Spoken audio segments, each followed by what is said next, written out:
হায়দার হুজুরের ভাষায় বলছেন স্ট্যারি। সময়টি 2002 সালের শুরুর দিকে। আমি তখন গ্র্যাজুয়েশন কমপ্লিট করে ইসলামের একজন বিশেষজ্ঞ হবার চেষ্টা করছি। শুনতে একটু অদ্ভুত মনে হলেও এটাই সত্য যে মাদ্রাসা লাইনের পড়া শেষে আমি জেনারেল লাইনে পড়াশোনা করেছি। তারপরেও ধর্মভীরুতা আর আল্লাহর প্রতি ভালোবাসার গভীর টানে ইসলাম সম্পর্কে জ্ঞান অর্জন এবং সঠিক প্রয়োগের প্রবল ইচ্ছা থেকেই ইসলামিক বিশেষজ্ঞ হবার চেষ্টা। শুরুতেই বলে রাখি, আমি যখন ছোট ছিলাম অর্থাৎ বাল্যকালে মাদ্রাসায় পড়াকালীন সময়ে আমার ওস্তাদজি মানে আমার বড় হুজুর আমাকে খুব ভালোবাসতেন। তাই তার প্রতিটি শুভ কাজ এবং কঠিনতম কাজে আমাকে সঙ্গী হিসেবে নিয়ে যেতেন।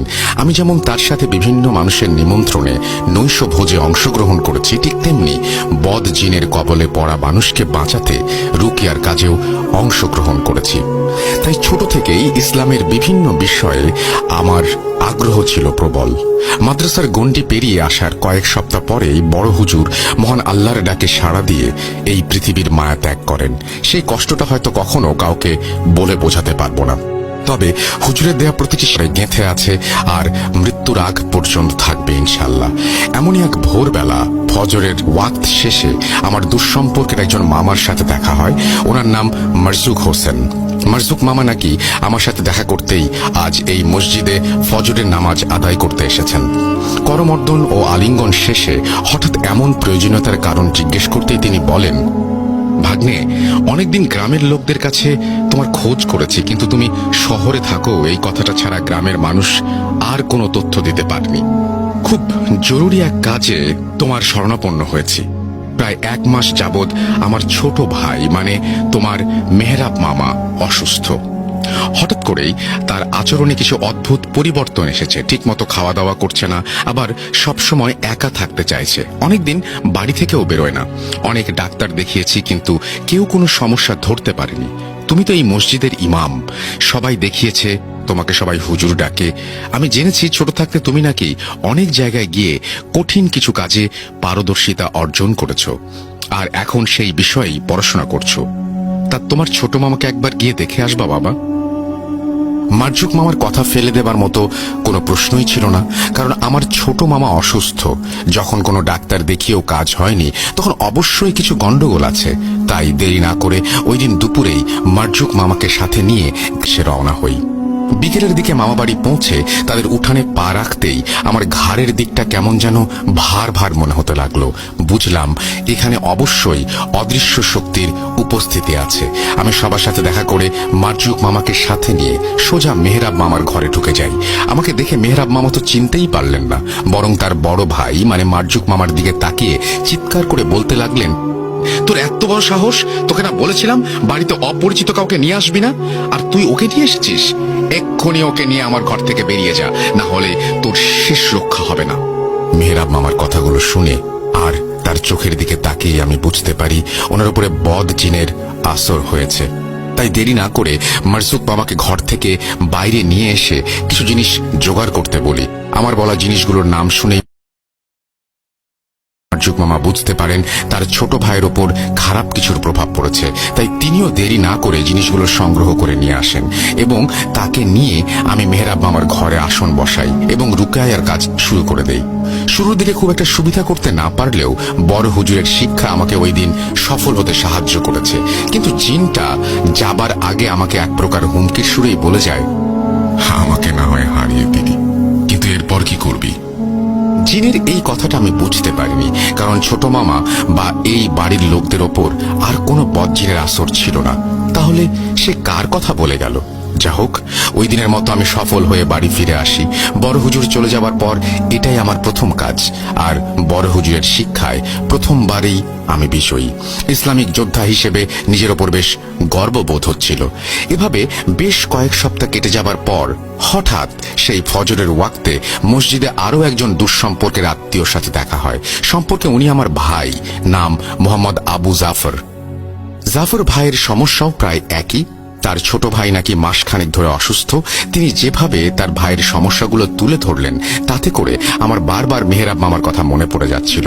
আর সবচেয়ে অবাক করা ব্যাপার হলো, জাফর ভাই যে সময় থেকে তার ছোট ভাইয়ের মাঝে পরিবর্তন লক্ষ্য করেছেন সেই সময়টা হিসেব করলে মেহরাব মামার রুকিয়ার তারিখের সাথে মিলে যায়, যদিও ব্যাপারটা সেই মুহূর্তে আমার মাথায় ছিল না।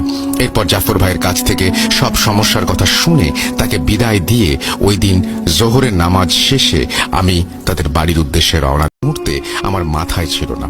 এরপর জাফর ভাইয়ের কাছ থেকে সব সমস্যার কথা শুনে তাকে বিদায় দিয়ে ওই দিন জোহরের নামাজ শেষে আমি তাদের বাড়ির উদ্দেশ্যে রওনা দেই। তবে এবার জাফর ভাইকে আগে থেকেই কিছু জিনিস জোগাড় করে রাখতে বলি। আমি বিকেল নাগাদ তাদের বাড়ি পৌঁছেছি ঠিকই, কিন্তু এবার কোনো সমস্যার পূর্বাভাস পাচ্ছিলাম না। আগের বারের মতো ঘাড় ব্যথা বা ভারী হয়ে যাওয়া সমস্যাগুলো এবার বুঝতে পারছিলাম না। তবে ব্যাপারটা আমি স্বাভাবিকভাবেই ধরে নিয়েছি। যা হোক, বাড়ির সবার সাথে দেখা করে কথাবার্তা শেষ করে যখনই আমি জাফর ভাইয়ের ছোট ভাইয়ের ঘরে প্রবেশ করেছি, তখনই একটা উষ্ণ দমকা হাওয়া আমাকে ভেদ করে সেই ঘরে প্রবেশ করে। আমি সালাম দিয়ে কিছুক্ষণ জাফর ভাইয়ের ছোট ভাইয়ের সাথে কথা বলে বুঝলাম এটা স্বাভাবিক কিছু নয়। আমি কিছু সময় নিয়ে ফেললে পরিস্থিতি বিগড়ে যেতে পারে ভেবে জাফর ভাইকে আগে থেকেই জোগাড় করে রাখা জিনিসগুলো নিয়ে আসতে বলি, আর সেই ঘরেই আসন পাতি। ঠিক আগের বারের মতোই বড় হুজুরের শিক্ষাগুলো কাজে লাগিয়ে আমি সফলতা অর্জন করি, কিন্তু এর পরের দৃশ্যটা মুহূর্তেই আমাকে আতঙ্কিত করে তোলে। গতবারের মতোই এবার জিনটা যাবার সময় হুমকির সুরে আমাকে বলে যায়, আমাকে না হয় হারাতে পেরেছিস, আমার সর্দারকে হারাতে পারবি না তো। চিন্তা করিস না, খুব শীঘ্রই আমার সর্দারের সাথে তোর দেখা হবে, এখন থেকেই প্রস্তুতি নিতে শুরু কর। এটা বলে যখনই সে জাফর ভাইয়ের শরীর থেকে বেরিয়ে যাবে, ঠিক তখনই আমি কুদরতি ক্ষমতায় তাকে আটকে জিজ্ঞেস করি, কে তোর সর্দার? আমার কথা শুনে সেই জিনটা অট্ট হাসি হাসতে হাসতে বলে, দেখবি। আর তখনই একটা মিশ্র অনুভূতি আমার ভেতরে প্রবাহিত হয়ে যায়। সে সময় যে দৃশ্যটা আমি নিজের চোখের সামনে দেখেছিলাম তা হয়তো আমার জন্য খুব একটা ভয়ঙ্কর ছিল না, কিন্তু সেই দৃশ্যের ভেতরে লুকিয়ে থাকা রহস্য আমাকে বারবার নাড়া দিচ্ছিল। আমি দেখলাম জাফর ভাইয়ের ছোট ভাই নিজের আঙুল কামড়ে ছিঁড়ে ফেলে সেখান থেকে ফিনকি দিয়ে বেরিয়ে আসা রক্ত দিয়ে দেয়ালের ওপর একটা চিহ্ন আঁকলেন, যেটা দেখে আমি রীতিমতো চমকে উঠলাম। আরে, এটা তো সেই চিহ্ন যেটা আমি মেহরাব ভাইয়ের পেটের ওপর আঁকতে দেখেছি। হ্যাঁ, এটা সেই ছবিটাই। এই কয়দিনে ব্যাপারটা আমি ভুলে গিয়েছিলাম।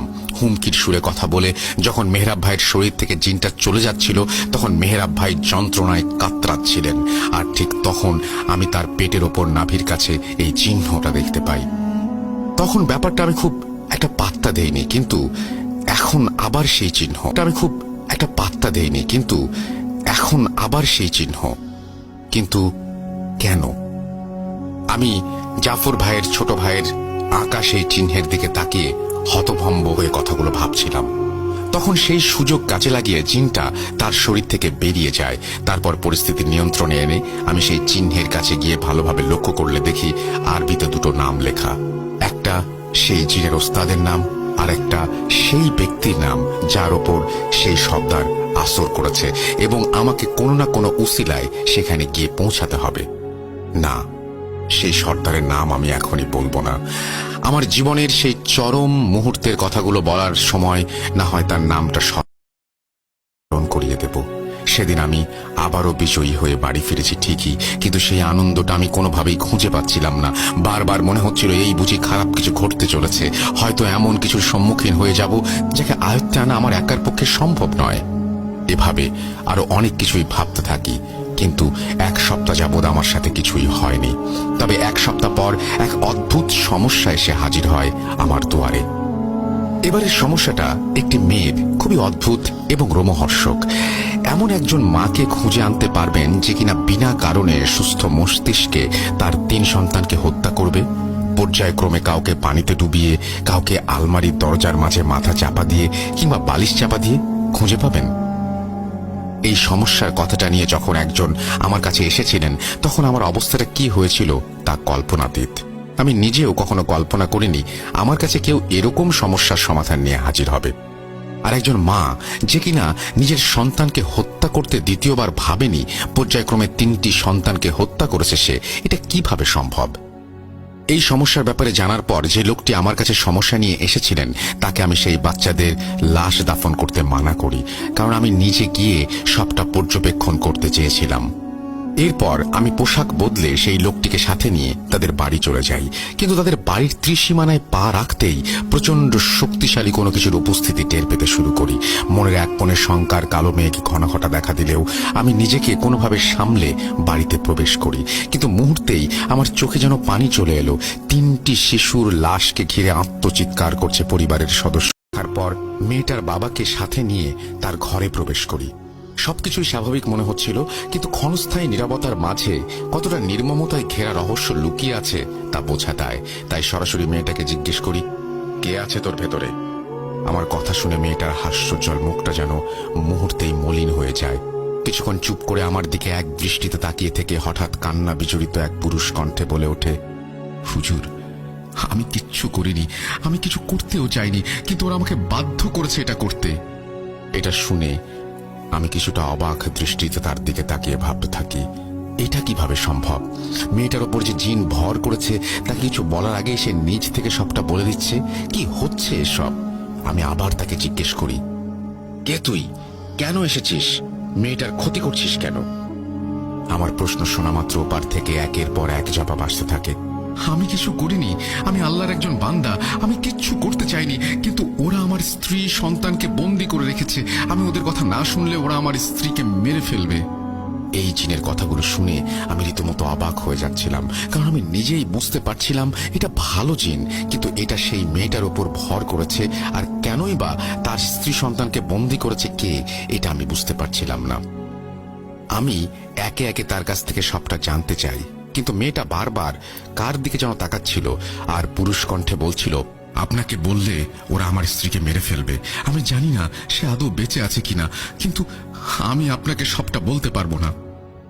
এবার ব্যাপারটা বিশ্বাস করতে সত্যি আমার খুব কষ্ট হচ্ছিল, কারণ আমি আমার এই কাজের মাঝে এতগুলো বছর অতিবাহিত করেছি, কিন্তু কখনো কাউকে দেখিনি যে নিজে থেকে সবটা বলে দিচ্ছে আর এতটা করুণ কণ্ঠে মিনতি করছে। সেই জন্য আমি মন থেকে ভাবছিলাম তাকে সাহায্য করার কথা। তাই বারবার তার কাছ থেকে সবটা জানতে চাইলে একটা সময় সে আমাদের কাছে পুরো বিষয়টা খুলে বলে। সে বলে তার স্ত্রী এবং সন্তানকে একটা তান্ত্রিক বন্দী করে রেখেছে এবং তাকে মৃত্যু ভয় দেখিয়ে এই মেয়েটির ক্ষতি করতে বাধ্য করছে।